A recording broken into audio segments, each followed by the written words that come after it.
tá certo? Conversamos longamente ao longo de muitos dias e nós estamos indicando ele para ocupar aí a chefia do MRE. Tá? Pelo perfil dele, pelas suas propostas, pela sua vida pregressa. Tem quanto tempo de... 29 anos no Ministério. Tem 29 anos no Ministério, é uma pessoa bastante experiente já, apesar de ser um jovem, né? Ter 50 anos de idade. E as missões dele? Quais vão ser? Olha, ele poderia até, vou dar a palavra para ele, tá certo? Obviamente, motivar o MRE, incrementar a questão de negócios com o mundo todo, sem um viés ideológico, não interessa ter de um lado ou de outro, tá? Ter iniciativa e, com todo respeito, algumas instituições perderam o seu brilho nos últimos anos. Nós queremos o MRE brilhando. A palavra. Obrigado, presidente. Rapidinho, a gente vai falar aqui. O senhor vai continuar, né, presidente? Continua. Olha, fala alguma pergunta para ele, hein? Ministro, qual que vai ser os principais linhas de trabalho do Ministério? Antes de tudo, garantir que esse momento extraordinário que o Brasil está vivendo, com a eleição do presidente Bolsonaro, se traduza dentro do Itamaraty em uma política efetiva, uma política em função do interesse nacional, uma política de um Brasil atuante, de um Brasil feliz, de um Brasil próspero. E aproximação de quais países? Sem preferência, damos relações excelentes com todos os parceiros, incrementar as parcerias, em benefício, benefício de todos, do povo brasileiro, sobretudo, né? Presidente, como você vê a questão da transferência da Embaixada de Israel? Sobre a questão com a Israel. Fala aqui, questão da Venezuela. Eu venho acompanhando há muitos anos. Durante a pré-campanha estive 2 vezes em Roraima. Não consegui ir para Caraima por questões de segurança, mas o meu filho esteve lá, o Eduardo. Nós não podemos abandonar nossos irmãos que passam uma situação bastante complicada, mas o governo federal não pode deixar que apenas o governo de Roraima e de Boa Vista, basicamente, resolva esse assunto. Então teria que ter uma participação mais efetiva da nossa parte. Digo mais, eu teria tomado providências contra a Venezuela há muito tempo, quando se falou em Mercosul aqui, pela cláusula democrática, a Venezuela nem poderia ter entrado no Mercosul. E depois que entrou, tinha que ter saído. Esperamos expulsar o nosso embaixador, foi isso? Exatamente. O nosso embaixador foi expulso da Venezuela quando o governo deveria tê-lo chamado para cá para exatamente que aquele sinal de demonstração que o governo não está satisfeito com a política local. Sobre o mais médico. Mais médicos. Bem, não é novidade para nenhum de vocês. Quando chegou essa medida provisória na Câmara, tem uns 4 anos, eu fui contra os mais médicos, por alguns motivos que agora tornam-se muito mais claros. Primeiro, por questão humanitária. É desumano você deixar esses profissionais aqui afastados de seus familiares. Tem muita senhora aqui que está desempenhando essa função de médico e seus filhos menores estão em Cuba. Isso, então, é uma desumanidade. A outra questão que afeta, na minha entender, não só as relações trabalhistas, mas a questão humanitária também. Em torno de 70% do salário desse médico é confiscado para a ditadura cubana. E outra coisa, que é um desrespeito com quem recebe o tratamento por parte desses cubanos. Não temos qualquer comprovação que eles sejam realmente médicos e sejam aptos a desempenhar a sua função.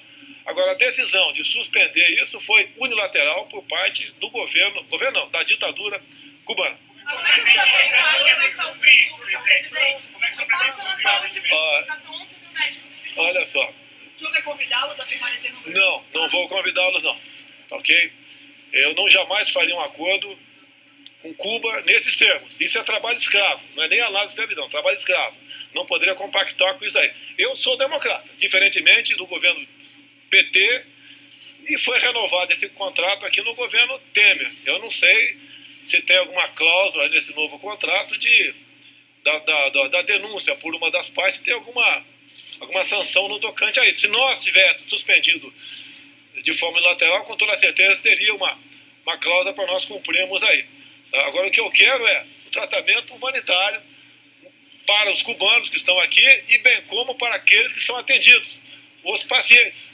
Porque nós temos tido relatos, e são concretos, de verdadeira barbaridade que é cometido por parte desses. Temos até uma história muito mal contada de um cubano no Ibirapuera, pego há pouco tempo, e esse cubano era capitão do exército cubano.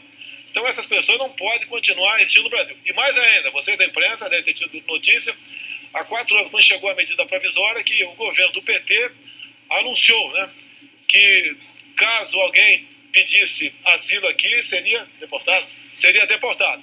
Não podemos admitir isso aí. Tanto é que aquela tal de Ramona, aquela médica, aquela cubana, né, que pediu asilo na sala do DEM, na época era PFL, ela conseguiu ali ir para os Estados Unidos, sair do Brasil. Então nós temos que dar o asilo às pessoas que queiram, não podemos continuar ameaçando, como foram ameaçados no governo passado. Então, por essas questões aí, a responsabilidade é deles no tocante a suprir. Nós estamos formando, tenho certeza aqui, em torno de 20 mil médicos por ano, e a tendência é aumentar esse número. Porque nós podemos suprir esse programa com esses médicos. Agora, o programa não está suspenso. De outros países pode vir para cá.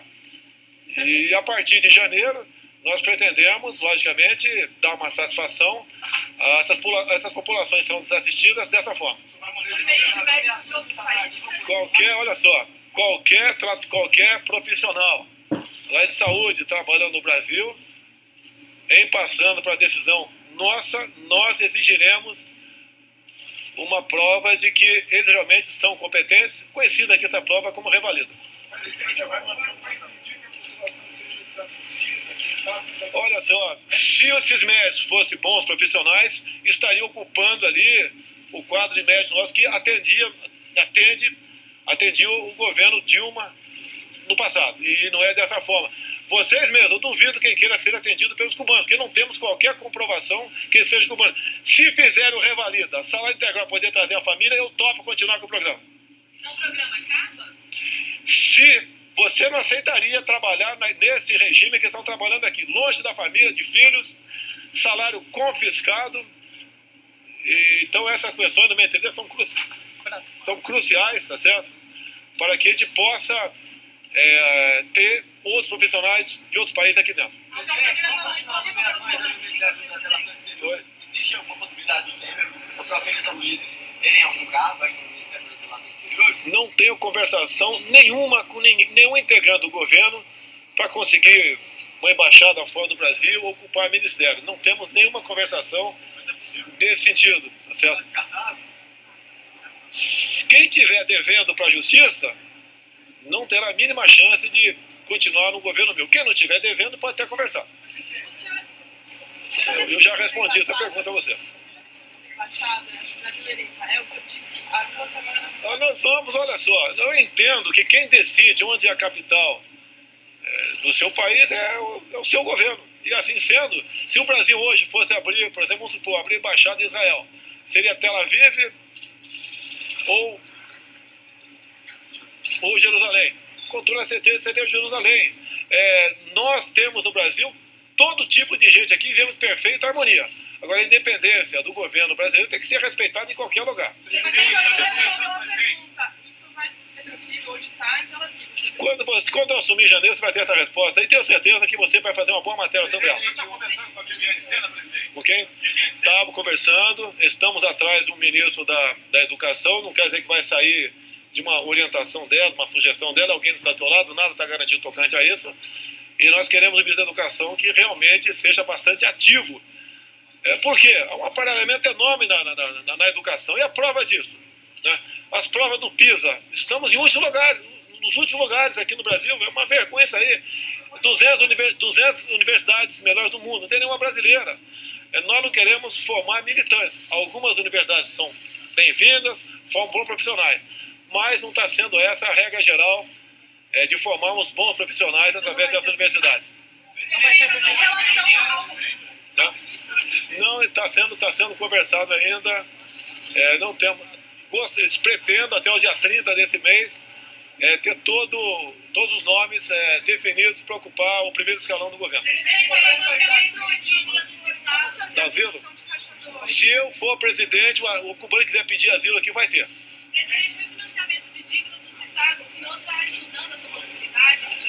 Foi tratado isso hoje na reunião com os governadores. O Paulo Guedes vai negociar isso daí. Falei para os governadores que eles têm problemas, nós também, no governo federal, temos. Agora, se nós juntos trabalharmos para fazer algumas reformas, né, razoáveis, eu acho que nós temos como tirar o Brasil e os estados da situação complicada econômica que se encontra. Privatização de estradas e ferrovias. Continua indicado ainda. Privatização de estradas e ferrovias. Olha, eu gostaria de ter outros modais, não sei se a pergunta foi essa, outros modais para o transporte no Brasil. Abandonamos isso no passado. Isso não é dinheiro que custa apenas, custa tempo. Por enquanto nós temos um modal rodoviário aí que tem que ser mantido. Se tiver, o Onix é a pessoa mais adequada para responder essa pergunta de vocês. Ele é a pessoa mais adequada. Pelo que eu sei, não é réu em nada. Ele não é réu em nada. Mais uma coisa aí? Não tem critério político. Não tem critério político. 100% ninguém tem. Tá ok? Eu não... 100% só confio no meu pai e minha mãe. Muito obrigado aí. Quando o senhor vai confirmar o BBA?